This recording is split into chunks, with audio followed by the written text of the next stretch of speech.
1 minute early. Take her easy, Scotty. We're a little bit better well lit this year, this week than last. No with candles the candlelight. needed. Yeah. I'm a little nervous too, though.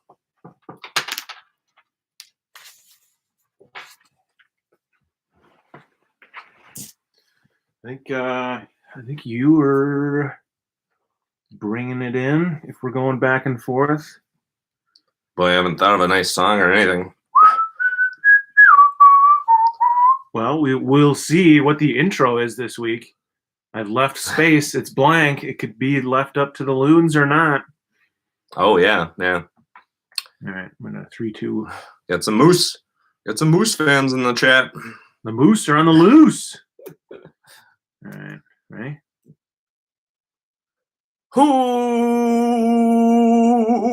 Welcome, episode 0140 of Tumble Home, a Boundary Waters podcast, coming to you live from Studio K on the YouTube channel and on the normal formats. Don't look at my hair. It's not looking great. We both got something wrong with our faces today. Yeah, I've got a hat on. Welcome, Adam. I am Eric, of course.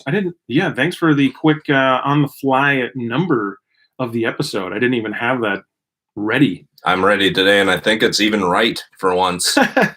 Yes. I haven't had hot water in my house for a week now. So, yeah, I'm hatting it. You can use the hose after the show. Oh, the hose is hooked up. It's a balmy 50 degrees out here in the Studio K on the Cadence River. And today on the episode, Tumble Home Sports Network coverage of the Tumble Tourney Championship. This is Tumble Tourney XXMM1, of course. Rolls off the tongue today. Number 9, Loon Calls versus the top-seeded Moose. Who's going to come out on top? We're going to get to everybody's comments on the subreddit. We'll get to our thoughts on the championship. We'll finally check in on the score, which just went live 1 minute ago. 1 minute ago. No spoilers in the chat. And we're going to celebrate. We're going to celebrate either way. We'll award, of course, the George, possibly other special awards as deemed by our in the field correspondents. Anybody out there is going to throw some award nominations out there. It's a pretty exciting time to be alive. Yes. The Ron Scherer Outdoor Calendar Fact of the Day. Oh, wow. April 5th, walleyes are spawning. Sunsets at 7:46 p.m. What?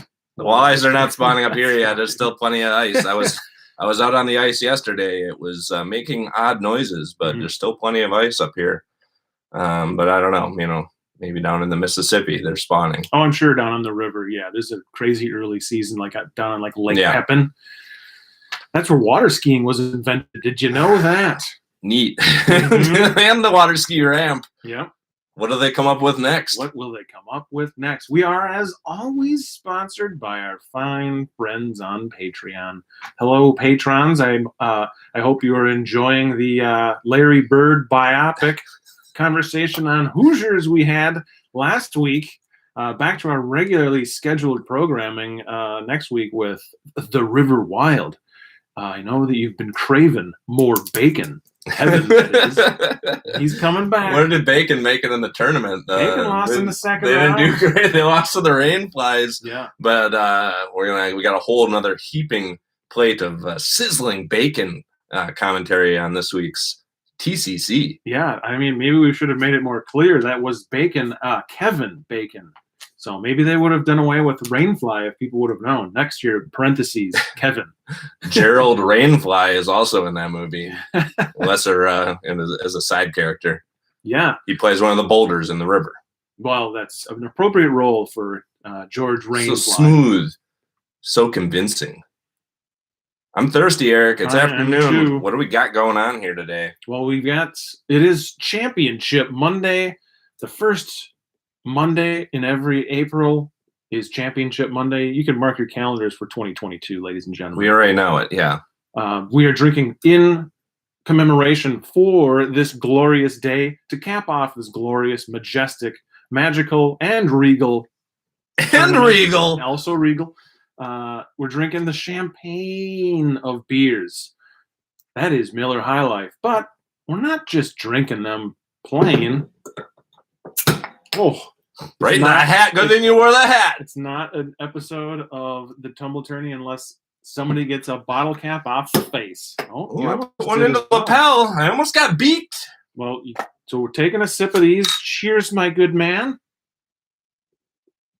That was thirsty. Holy smoly! Because it's 55 and sunny out there, we're gonna cheers to spring as well by doing a little special one of these. You take some Aperol and you top it off, and it turns into a delicious little Aperol spritzer.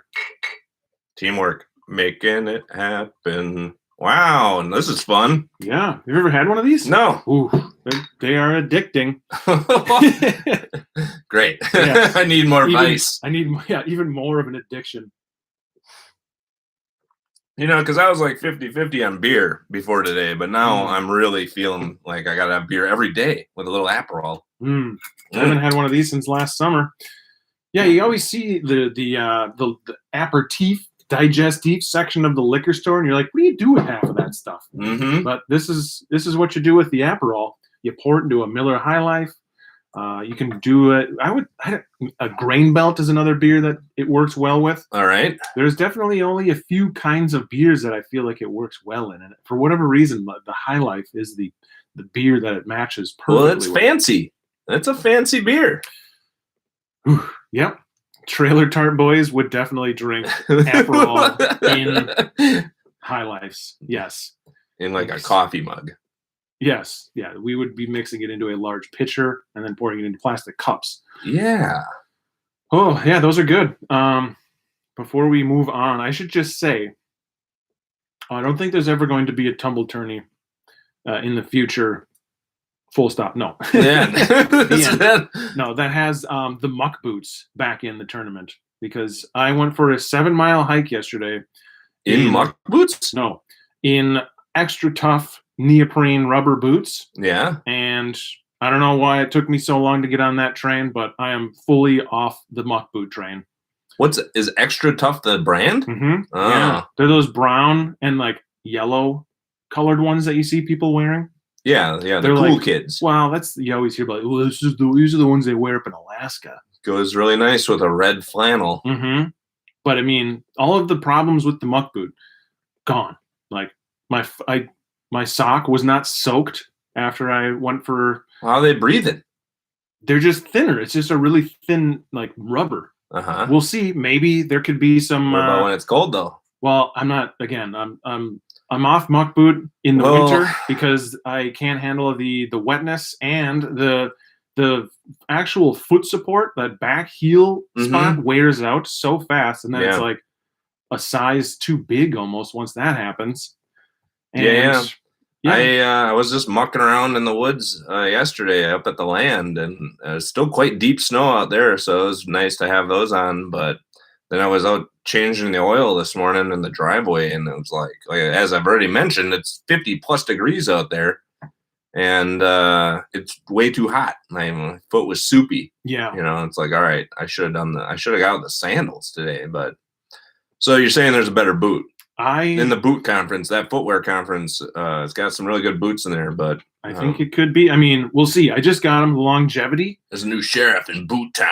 Yeah. And they ain't leather boot, and they ain't muck booting either. Well, it's no wonder that they lost to the multi-tools last year.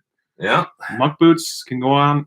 They can get. I'm officially going to say that they can go on and get. Well, we wear the same size. Can I try them on?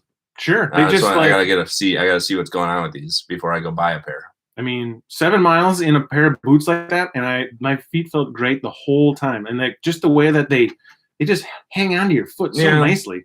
So yeah, no, I feel really comfortable in a muck boot, but like, yeah, they're just I have the Arctic, and they're a little too warm in the shoulder seat. I say I wear them, 3 seasons of the year, but when it gets hot, it's not as nice, and so I go more and more down to the sandal or those water boots. Speaking of gear, next week on the show, we're going to get back off the meme wagon and back into regular Boundary Waters talk.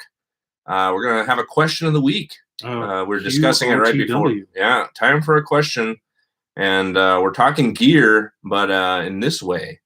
It's what is worth it is how Eric asked me this morning. What kind of gear is worth spending a little money on? And what are some things you can get by with the Coghlan's version of it? Yeah. So we're gonna get to talk about Coghlan's a little bit, which will be great. Right. But we'll also get to talk about some nice like buy it for life kind of things, like maybe talking fancy boots. How much does a pair of one of these boots go for? About the same as the pair of muck boots, a little over $100. See, so it's it's not nothing. But No, it's you not spend that nothing. money, it's usually worth it. Usually, but there are some things where it's definitely not necessary to Mhm. buy the expensive. You can go and get by with the cheap version, Yeah. just fine. So Yeah, that'll be a it's- fun conversation. Getting back to talking about actual Boundary Waters camping stuff. Like now that it's spring, the snow is all basically melting off. The lake ice is starting to creep away from the shoreline up here, and who knows? There may or may not be a loon song in our current, present, or future. Yeah, we shall see. We don't know. You may have, if you're listening to this on the in the ear hole fashion of the podcast, you already know. Which maybe I shouldn't. That could be a spoiler. Yeah, You're maybe waiting. we'll just start it next week. If Maybe I'll end. you could with end it. the show with Hey, we there you got go. to come up with a nice moose song. If the moose are the ones on top. Brainstorming on the fly. People Yeah. love that in a podcast. Yeah. They get to really see how the spaghetti is boiled on this show. spaghetti Mamma is mia! boiled. Mamma mia! Yeah. This So, is a tasty beverage. What do you call these? Aperol spritz? and while Aperol Spritz, yeah, I think with a high life. I think typically an Aperol Spritz is just like Prosecco Yeah. and Aperol. You want to get an omen report? So I said I was out mucking around looking for sheds yesterday, and didn't find any moose sheds. Oh, I thought Didn't you really just meant see like any- didn't- literal sheds. Didn't see any real moose sign in that neck of the woods. They come and they go. But then I didn't hear or see any actual loons. But then on the old road, which is definitely one of the worst roads in all of Cook County, we're not going to say anymore. But I did see a loon nesting habitat sign just strewn onto the side of the road. Weird. Definitely not in an actual loon nesting zone. But So no sign of moose. no sign of moose, but I did Loon see a loon sign. nesting? So I went to bed thinking, the loons may have the support needed to get by that very tough moose team. But I think this is going to be a really close score, and I'm not even going to say who I voted for. It was a very tough decision. I went back and forth on it all week before casting my one vote. One vote. Oh man, I can't wait for the end of the show to hear from the One Shining Moments, our new house band. Oh yes, One Shining Moment. You guys ready over there? They're ready. They're set up here They're in Studio nodding. K. Yes. The One Shining Moments are going to be hitting us with some chip tunes at the end of the show, of course, too. So Emmy nominated. All right. What's the NRS boundary boot? I don't know. See, we got to get all this boot talk. We'll get the the boot gear talk chat next week. All right. I think boots are definitely one of the areas where it's worth it to spend some money on it. I wouldn't want to go with the Coghlan's muck boot. Coghlan's moccasin? Coghlan's. The Cog mock? Cog croc. Oh no. The Cog. Okay, that's enough of this. All right, we got some. Do we have some field correspondence to get to? A little bit. We've got some great teaser memes and videos and artwork put together by a number of our fine friends on the subreddit.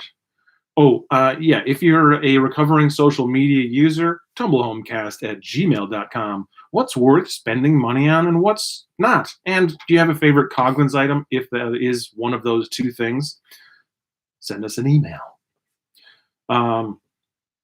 Yeah, so lots of good content, again, on the subreddit in anticipation of this mammoth battle. I just watched Godzilla versus Kong. I imagine. You did? Yes. It is ridiculous. We just rented Kong Skull Island like 2 nights ago. That's I'd heard it was awesome. It was awesome. Nice. Well, John C. Reilly. John C. Reilly is really good. Exquisite performance. Yes. You got to watch Godzilla versus Kong though, so we can talk about it. All right. Yeah. I don't know why. I just wanted to watch a monster movie. It was like the perfect amount of scary. Not too scary, not nightmare inducing, but a lot of fun. Well, there's no scary in Godzilla versus Kong. I'll just say that. No more spoilers. We got Bird Dognet coming in. The loons, they cry at night. This in the field analyst found these haunting words written on Moose's locker room bulletin board and was told by starting power forward Magic Matthew that it meant the loon calls were scared.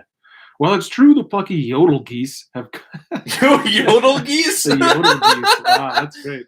Have become the darlings of the tournament. Some feel their expedited migration north, combined with the powerful hoots, wails, and calls used to bring down northern lights, has left their web-footed raft perilously deflated as they head into the biggest matchup of the year. They self-punctured? That's Possibly. maybe. After careful consideration, this analyst thinks the loon calls Cinderella season won't have a fairy tale ending, as the Moose simply have too much momentum charging them forward. That's a check mark for Moose. You heard it here. Team Alsace will cut down the nets while reveling in one shining Moose moment. Wait, is Magic Matthew on the Moose or on the Loons? Let me see if I can get some clarification. I think Magic Matthew's on the Moose. I should know this, but I this is the Moose's locker room. On their bulletin board was told by starting power forward Magic Matthew. That's what I thought. Man, very good. The yodel geese. I've never heard. I might straight up get it. My second tattoo, and it's just gonna say yodel geese. What's that mean? You'd have to have been there. MMXX1. Yeah. And then just stare off into the distance. When Loons Cry is I think a single on the new album that's coming out from the One Shining Moments. When Loons Cry? When Loons Cry is, I think, the final track on that album on the B-side. I'll have to double check with the lead singer on that one. He's the main songwriter. This is what it sounds like when loons cry. Hashtag you'll never flap alone. Yeah. Oh, boy. I watched some Liverpool highlights the other night just because I was thinking about flapping alone and just feeling inspired. Yeah, I mean, you could just see the claps in the stadium. Right. Do they represent the wings or the beaks? It's a little bit of both. I think that the Loons have much more of a potential for like fun in stadium antics and like merch. God. Although the Moose, they're steady. They're like I don't even know what a team to compare them to. They just kind of they're not flashy. They don't have any like crazy like following of like a section of the stadium that may or may not start small fires. They've got like an older fan base that know they don't have to get all worked up. They're just used to success, and that's what they're used to. They don't have to get everybody up in arms. They got moss growing on their antlers. Yeah, let's just put it that way. Yeah, exactly. In Kong Skull Island, I really like it's not a moose, but it's like a yak. The skier yak. The skier yak. Yeah. And then I thought maybe it was a moose at first because we watched it this week. The matchup was ever in my mind. But it's like that. It's that demeanor of like it's this massive animal that could be right there beneath your nose. You might not even know it. But when they do rise up, they rise up majestically. Yeah. Do you have a top memory from either of these two teams in your Bonjour Waters experiences? Yeah, I mean, for the Moose, it's got to be on Gaskin. We paddled up, and the mama and the baby swimming went right by us. Yeah, pretty cool. I don't think I'd ever be able to top that. Just about how close we got to them, but it was just happened. They just swam right in front of us, and we just kind of froze, and they went right by. Really neat to see. The one that comes to mind wasn't necessarily a direct experience for me, but I always will remember that guided trip I was on with that father and son on Winchell. Oh yes. And he was on the latrine and he was yell whispering. He's like, Eric, bring the camera. I was like, Alsace. And a moose basically came up to him like on the latrine. Like that. I mean, and he gave him a latte. He just brought him a nice latte. Just brought him a little breakfast latte. Yeah. For Loons, one of my craziest things I ever seen was we were on South Arm and Knife, and we were on one of our best spots there, and we had a lot of fish like carcasses to get rid of. And so we paddled across to the opposite, like a little island opposite, and I was gonna go like up on shore and legally dispose of the carcasses 150 feet inland. And like just by it happened, we had seen the loons over there, but then like right where I got out, I looked over and we're like standing 10 feet from the loon nest, and this loon, the size of a large dog, is like sitting on the nest. And I just go, oh, we gotta go somewhere else. I hop right back in. Sorry to disturb you. I did not know you were there. And the loon just chilled, like it didn't even care. But I'm sure I stressed it out. I felt really bad about that. But that was probably the closest I've ever gotten. I don't know. There's something about seeing them on land versus in the water. It just makes them seem even bigger than they are. Yeah. Luckily, I escaped without any punctures to my being or boat. Yeah. No, I don't know what it is about the loon, about their demeanor, but they don't seem to really care about us. Like, it's almost like they're an interdimensional being, and then they're just temporarily amongst us. Yeah. And they just tolerate you, but just barely. Is there an animal that you can regularly get as close to in the Bonge waters besides like chipmunks and maybe gray jays? Mm-hmm. Who are they're just there for your food. Right. But like you can paddle within like a paddle's length of a loon sometimes. Yeah, they'll sometimes just pop up right in front of you. Yeah. Like they chose to come over by you. You didn't paddle towards them. Right. They just you intersected their path briefly.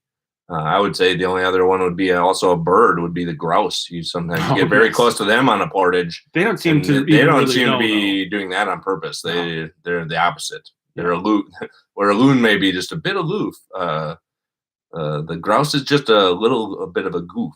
Yeah, I don't feel like the grouse really even know what's happening. Yeah, so I mean, and it is the loon calls, which I don't have like a go-to memory from Bonge Waters trips with loons, but it just permeates any Bonge Waters experience. It's almost like an argument of something that it's pretty hard to go on a Bonge Waters trip and not experience a loon call. I get phone calls at Clearwater. Like, yes. Are we going to hear guaranteed? Loons? I'm like, I guarantee it. Guaranteed. Guaranteed or your money back. That's what's nice about it. It's something you can really count. You can count on it. Whereas with the moose, it's a little more fleeting. They're there, but they're more of a ghost in the wood. Yeah.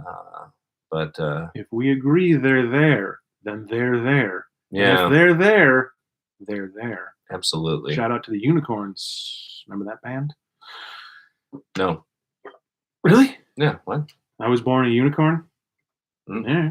I'll check it out. Yeah. Are they on the Hoosier soundtrack? That's the Islands, right? Sure. That's their first band was the Unicorns. Okay. I learned something today. Yeah, there you go. All of a sudden we're talking about music. We've got some more coverage online. We've got some rock locks to discuss.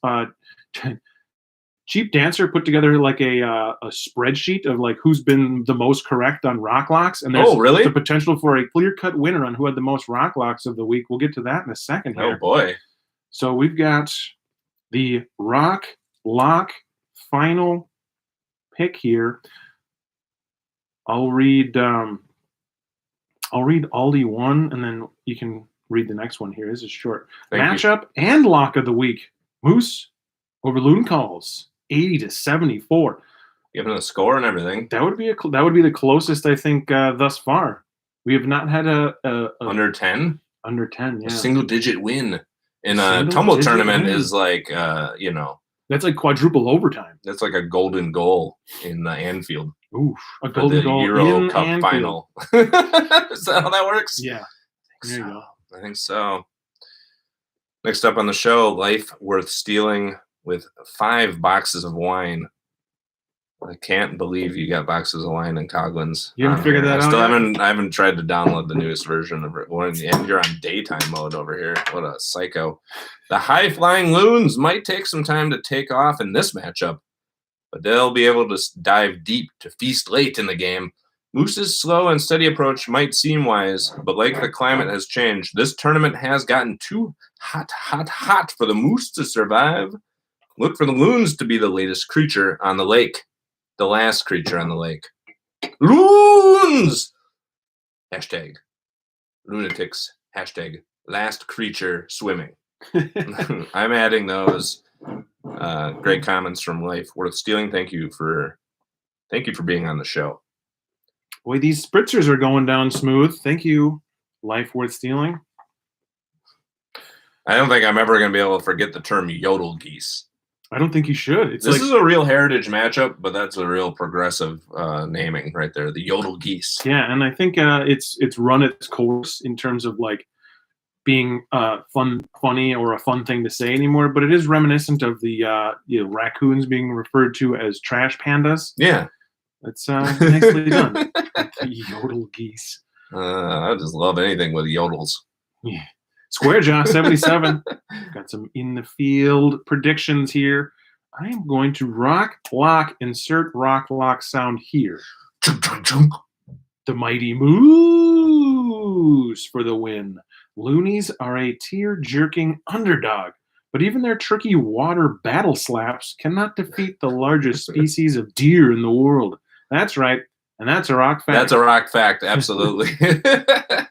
To help celebrate a hard matchup, here are some other rock facts about that fantastic mammal. They can travel up to 35 miles per hour. Believe it. They can travel submerged underwater for roughly 30 seconds. Submerged! Submerged. Their name is thought to be derived from M-U-S, moose, and M-O-O-S, moose, which means eater of twigs, or he who strips of the bark. Yes. Population estimated at 2 million around the world. Go moose! I wonder how many loons are in the world. Now that got me thinking. Interesting. Moose, hollow bones. Loons, solid bones. Yeah, so they can dive deep. It's the matchup. It's the bone matchup. No Which marrow? Bone? Are you telling me does a loon have marrow? Oh, I'm sure loon marrow tastes terrible. It's real fishy. Oof, yeah. The fishiest of the marrow. Yeah. For the yodel geese. Next up on the show, Ghost of Ed Abbey with 4 boxes of wine. The lunatics have momentum, but Moose is just so solid. I'm sticking with this scarcity theory that the voters only want what they can't have. It proved out with the surging KP index and the Northern Lights coming out this month, but the loons hadn't migrated up quite yet. We're just around the corner from loons arriving, and there's always loon calls heard on a trip. Always. I've never seen a moose in the backcountry, and only once along the Gunflint Trail. Those moose apples on the portage are just a tease. Moose! Moose! That's another vote for the moose. They're racking up the tallies over here. Racking them up. Racking them up. Yeah. Yeah. We got a couple more here yet. Dirty Dancer is up next. Cheap Dancer. The Dirty Dancer. The Dirty Birds. The Dirty Birds. Oh, boy. The Dirty Birds will pierce the eye of the king of the deer with their beaks that are sharpened like prison shanks, locking in the loon calls. Some real graphic puncture vocab there.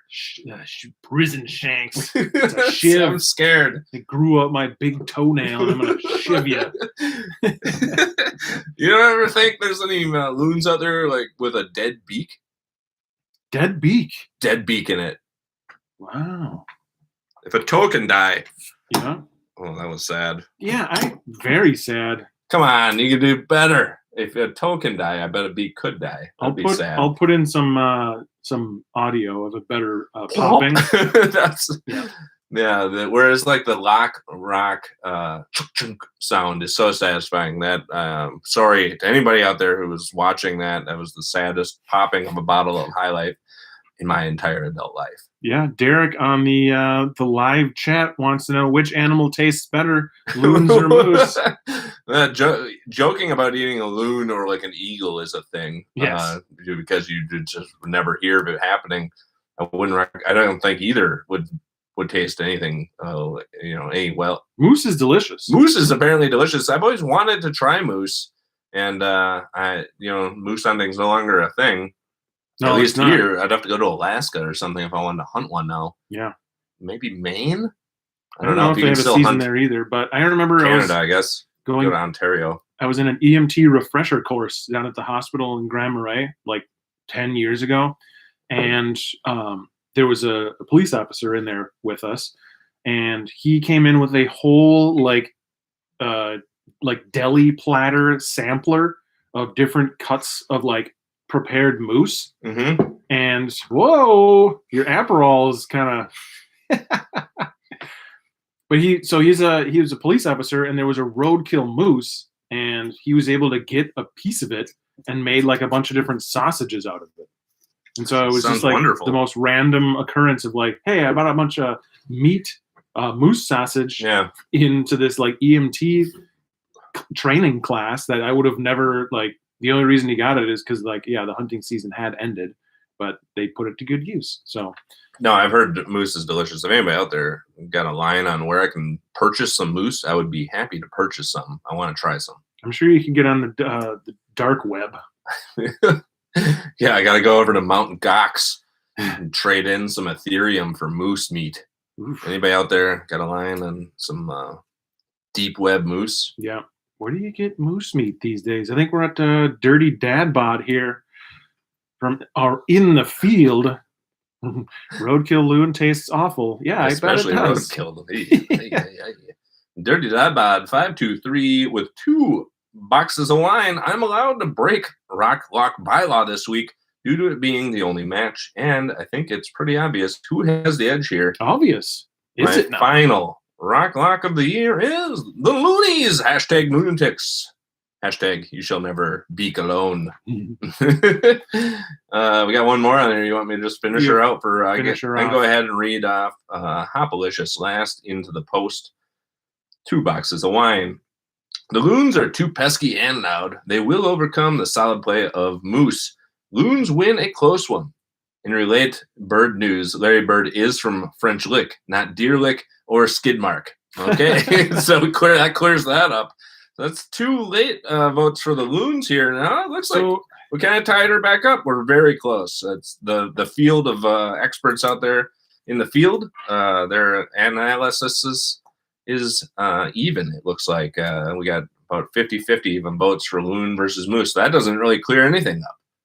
What are we talking about on these rock locking stats? Yeah, so there is a quick hand-drawn spreadsheet that Cheap Dancer put together. It's hand-drawn? And it's based on the number of rock locks. We're even in there. We just stopped making rock locks. Oh, you actually counted Garmin InReach for me? I was joking.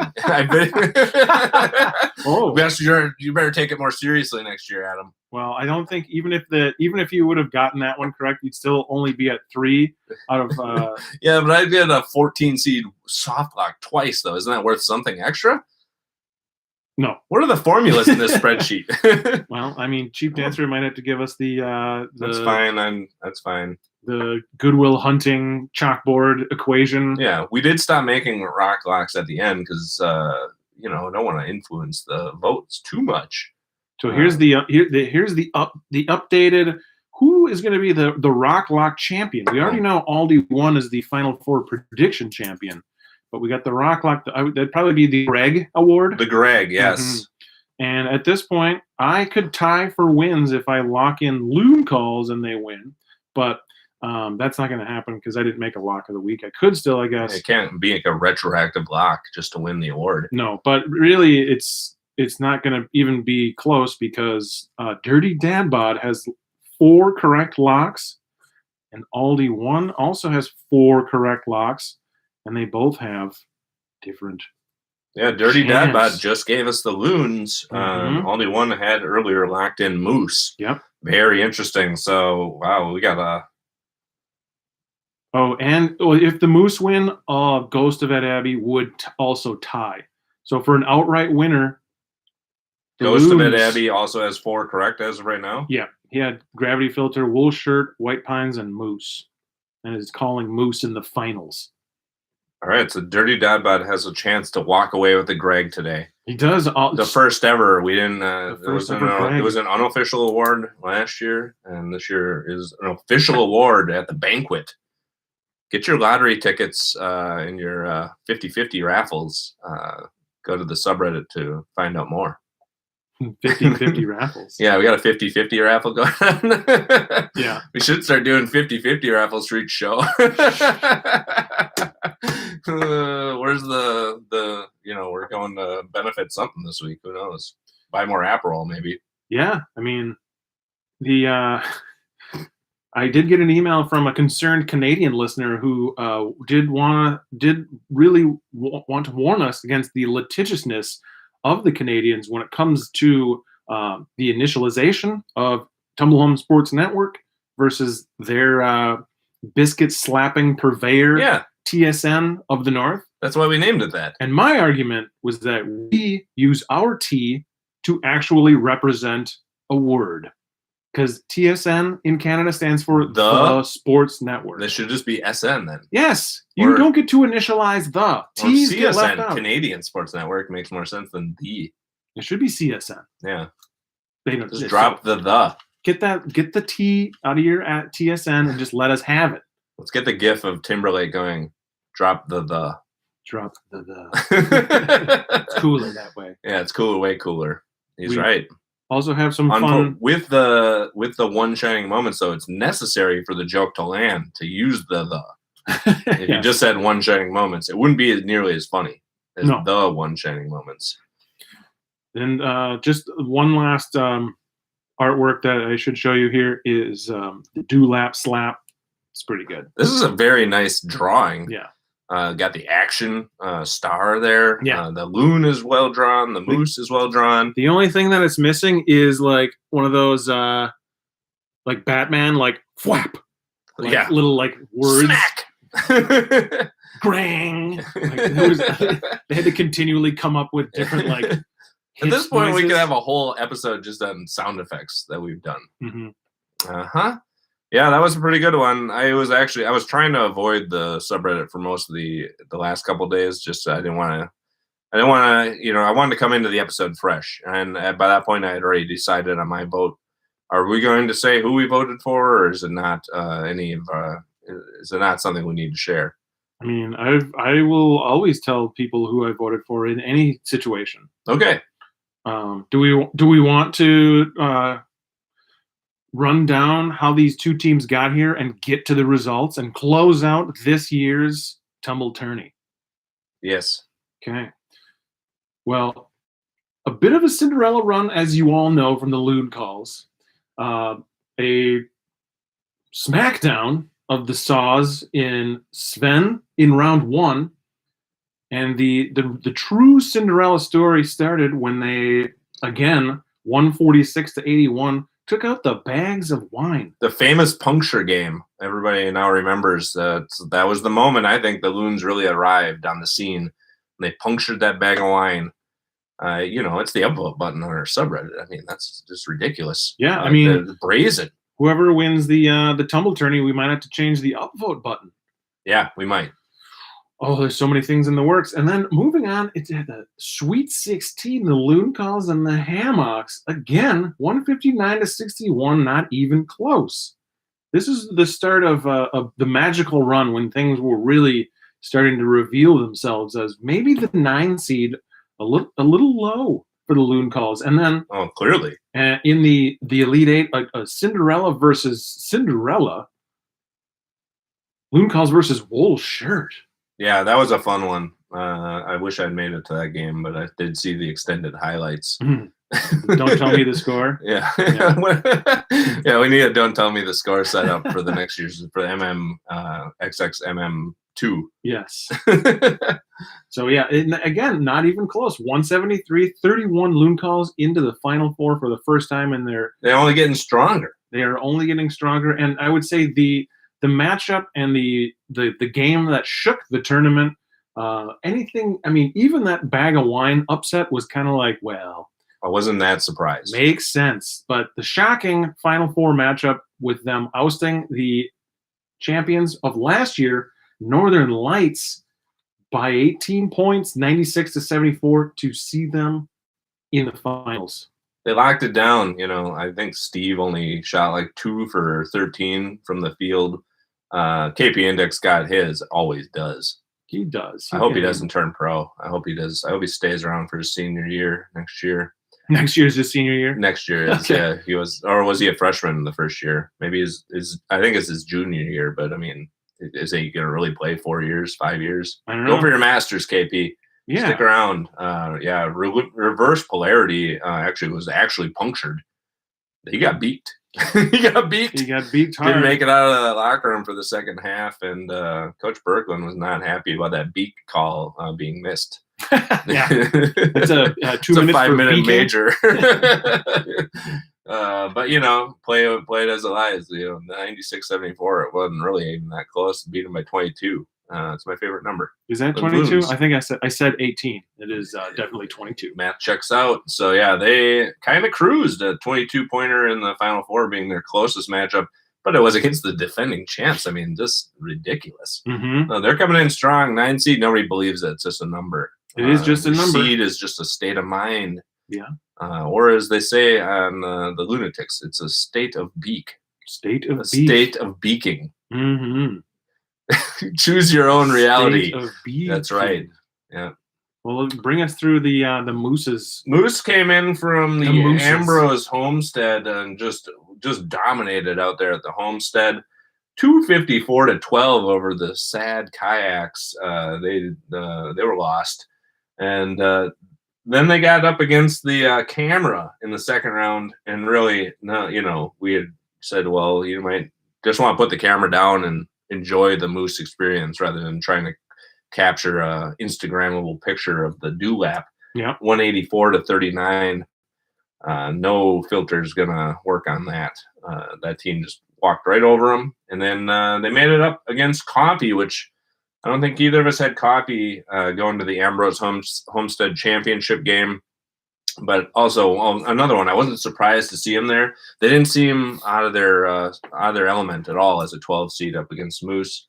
But the Moose pretty handily beat them by 41, 130-91 to get into the Elite Eight, where they faced off. It was the only one we had, a 1 versus 2 seed in the Elite Eight. They played Milky Way. That was my darling. And that was my pick for the championship this year. Came up just a little short, though, and they just they took them to town, really. 131-72 over the Milky Ways. To make it into the Final Four, where they did match up against White Pine, which was one of my favorite stories of the whole tournament. White Pine going so far, so strong. Yeah. Such elegant needles and such fine cone work. Oh, every game, very consistent, rugged bark on that team. But they didn't have any answer for all the antlers. No. Too many antlers, and they, as we've already heard, the bark eaters and twig eaters defeat all wooded species pretty easily, and that one was 112-53. They nibbled their way into the championship very contentedly, and then laid down for a nice rest. That's where we leave the current bracket. It's a young team in White Pine, and that may have been the factor involved. Once you get a little bit of an older core there in White Pine, there's not as much the Moose can do, but there's a couple of saplings on that White Pine had 4 victories, and that definitely increased their bark strength and timber tonnage over the course of the tournament. That's a lot of valuable experience for White Pine. They're going to bring that back next year, come back stronger. So that's a team that I think we'll always see in the tournament going forward. If you make it to a Final Four, it's not like a situation where you're just auto-bidded. But, I mean, it does carry a lot of weight with the selection committee. It for sure does. I think all 4 teams that were in it last year, either their conferences realigned so that they were fragmented into specific kinds like Kevlar canoe and fishing pole. But the other 2 teams from last year's Final Four did make it into this year's tournament. Would be shocking to see next year's tournament not include all 4 of these teams. Geoman in the chat says, if Moose wins, I'm spending my entire stimmy on Coglins. You can be able to buy pretty much everything they make with $1,400. You could probably buy a full might be able display. to buy like a couple thousand shares in Coglins. Are they publicly traded? Yeah, and they don't try and short them. Don't even think about it. Yeah, they're not going anywhere. They're going big time. Yeah. This company's never been stronger. The bottom line is looking great. You're going to talk more about that. Coming in, they're going to be getting online. Oh yeah, they're getting on the web. Yes, the web. All right, Eric, I'm ready. Do you want me to reveal, or do you want to reveal? You go ahead and reveal it. I cannot wait to find out. Yeah, I voted for Loon. I'm on team hashtag you will never flap alone. I also voted for Loon. Uh-oh, there's 2 for Loon. You heard it here first. And the voting did end 44 minutes ago. Wow, we've been talking for 44 minutes about what? Well, we do have a complete and clear winner. I should have queued this up first. We cannot reveal a winner without a true shining moment from the one and only Luther Vandross. Awesome. I dreamed about this song last night. The finals are in. The Cinderella story is completed. Loon calls 154, Moose 102. Woo! 154 to 102? Yes. Woo! Lunatics. When loons cry, Eric. They got even a little bottle of champagne. The confetti's dropping from the ceiling in Studio K. This is quite wonderful. Oh no, it doesn't even pop. It cracks. I was hoping for the... I'll insert cork noises. Oh no, there's disappointment from the Dewlap Flap. No, the Dewlap team. What a season for them. Hats off. Ugh, that's not good. What am I supposed to do with that information? As he hands it to me, Ti amo. That's what you get for $4.99 champagne. $4.99. Wow, what a deal! I love the tomfoolery of making it look like you get to cork it. Yeah. It's even covered in the foil, and then you pull it off, and it's just a twist off. Hashtag lunatics. Hashtag you shall never flap alone.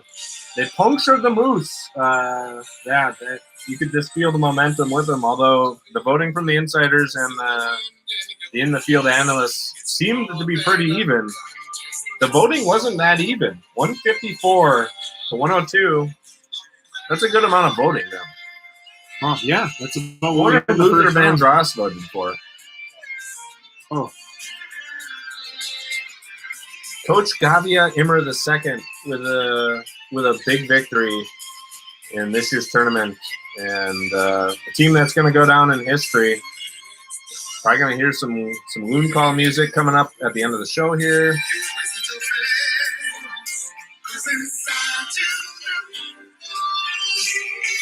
One shining moment. Wow, you really hit it there. Wow. I can't believe it. I'm not surprised, but I can also not believe it. Before we get to our interview with the coach and team on the court here, it's my privilege to award a special lifetime achievement, the Dorothy Moulter Lifetime Achievement Award, to Aldi One for all the fantastic video and graphics work done during this tournament. The first ever. It's not necessarily an award that's given out every year or even every decade, but we were talking before. We were even starting the discussion last week, and we're talking today. And very happy to award that to Aldi One. Thank you for your contributions on the subreddit to this year's tournament. It really warmed my heart every day after the the results were read off to go in and check out what he was coming up with on the subreddit. Some really fun stuff. Yeah, exceptional work that I think without it, the framework of the Tumble Tourney and what we can bring to it, it would be there. But and Cheap Dancer and everybody else that contributes and takes the time to thoughtfully break down this majestic tournament. Without it, it would just be the framework and the bracket. Like, you all color it in to make it something that is a great way to spend March as we get towards what everybody's looking forward to in the open water season. We really would not have really that much fun with it at all if it wasn't for everybody out there. So thank you for another successful Tumble Tourney. Incredible work from everybody, and especially, yes, the Dorothy Moulter Lifetime Achievement Award to Aldi One. It's wonderful. Really, I'm so happy. They couldn't have gone to a better champion of graphic design. Yes, and also the Final Four predictor. And the Final Four predictor. Absolutely. I completely forgot about that angle. Yes. So, yeah, definitely deserves a special shout out. And with the Yodel Geese taking the championship, Dirty Dad Bod does win the Greg with 5 correct locks. Been rocked. Yes. Is that how you say it? It's rock locked. Yep. Oh boy. 5 successful chunks from Dirty Dad Bod. That's some good work there as well. The president has no pants. So congratulations, really done, really nicely done, Dirty Dad Bod. You got a future in as an insider, perhaps. Maybe invite to the selection committees coming your way. Maybe. Keep your eyes peeled. And thank you for all the great locks of the rock.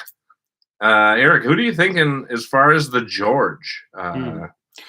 Feels like you can't really give it to Coach Gavia Immer II. No coach has ever won the George. And we were talking, Dusty Dewlap on the Moose was probably the favorite. It had the Moose been able to pull it out quietly, just slapping points upon points into the hoop. Dirty on both ends of the court. Dirty defense and dirty down there in the blocks. And dusty dunks, dunks. Shout out to Coach of the Moose, Peter Moosebridge, with always looking dapper on the sideline. No moss on those antlers. Coach Moosebridge still has a lot of good years as the bench coach there for the Alsace. So again, great season for the Moose. They're true champions. They came out of the East. They won the Ambrose Homestead regional, and they got to be proud. Peter Moosebridge got to be proud of that team. Dusty Dewlap, he'll be back again. Always, it's a great player. I think as far as the Loons, you got to give it to Beeks Immer. Beeks is funny. I don't know. We haven't really talked about how he got the nickname Beeks. I'm not sure anybody really will ever know the true story or what his actual first name was. But always will be Beeks Immer. Even as an oldster, later in life, people are going to go up to him and say, Beeks. I remember where I was when the Lunatics took down the tournament in 2021. It was really a fine tournament for Beeks. I think leading scorer in every single matchup they played. And I believe that we don't really have video of it, but I believe Beeks was the one to puncture the wine bag and take that down, which really got them started when they got through the bag of wine in round 2 out of Minto. That's when things started to reveal themselves. I think maybe they were a contender. The envelope is being handed to us, and yes, it is confirmed what we already knew. Beeks Immer was unanimously selected as this year's George winner. The George goes to Beeks. The George Bonga Tumble Tourney MVP. Yeah. Yeah, we should clarify that for people that didn't catch last year's tournament. The George is named for George Bonga and is given annually to the tournament's MVP. Mm-hmm. This one goes to Beeks. What a champion. He joins KP Index as a winner of the George. And I think we're going to see hopefully another matchup between Loons and Northern Lights sometime in the next couple of years, because those two teams, they're on the rise for sure. Definitely KP Index is. Just a shout out to the Critter Conference. They had 3 teams in the Sweet 16, and obviously 2 teams all the way to the finals. Really speaks to a fine conference that is they had a number of teams fully make it. That I was surprised. We had Wolf Howls. They didn't make it out of the first round. Right. Esax Lucius gone in the first round. To have the Lagomorphs. Lagomorphs were they even there to begin with? But were they? Were you ever really there? I don't know. Yeah, they were. But shout out Walleye. A couple different fish made it out of the Critter. I mean, yeah, definitely the powerhouse of conferences, and with 2 teams in the championship. and the champion now. Probably got to be called the toughest conference in all of Tumble Sport Network history. I would think so. Tumble Sport Network. You heard it here first, ladies and gentlemen. The Cinderella story has been completed. The glass slippers are on, and they are dancing. Currently cutting the nets down. The loon Easily calls cutting them down, beak by beak. 2021's Tumble Tourney champions. All you want is Tumble Rich. That Indeed, indeed. Alrighty, it's pretty nice out there, and I think we're gonna get outside for a little bit. Thank you all for tuning in on the live stream on the video. We're gonna hang the blazer up. Eric's gonna take his hat off, and I'm gonna hang the blazer up, and we're gonna go frolic out in the yard. Frolic. We're gonna get up on out of here. TumbleHomecast@gmail.com. What's worth it? What do you spend money on? What do you cheap out on when you're buying gear for the Boundary Waters? That's for like long-term gear or just consumables, even. Oh, sure. Talk about that. You know, any angle on a trip. But I did have some pizza biters last night. Yeah, I have two like 50 packs in my freezer that we bought for Pronto Pub Lodge that never came out. That's a real shame. They're just in the freezer now. You should have brought them over. We could have had them right now. PB Nash, we'll see you next year. We will see you all next year from the sports desk. I have been Eric. Thank you for joining me. It's been a magical run. Thanks for being here, Adam. Oh, I'm very happy to be here. It's a little sad to see the tournament come to an end, but you know the season never ends. We'll just start spooling it up and realigning conferences for next year, and you know that top 25 will be coming out again, and it's not going to feel like a year has passed. It's all of a sudden you're going to be right back in the thick of things and looking ahead to next season. So we don't want to look ahead too quickly though, and it's time for the One Shining Moments to cue their song. We gotta get our chiptune outro going, and yeah, congratulations to the Loons, to Coach Gabia Immer II and Beeks Immer. No relation. No relation. Well, They're maybe all there are Immers. Sometimes down in the every Loon's last name is Immer. Yeah, everybody knows that. All right, Eric, let's get out of here. As always, life is precious, and every day is a miracle. Especially if you have Aperol with High Life. This has been very tasty. Cheers. Do-do-do-do.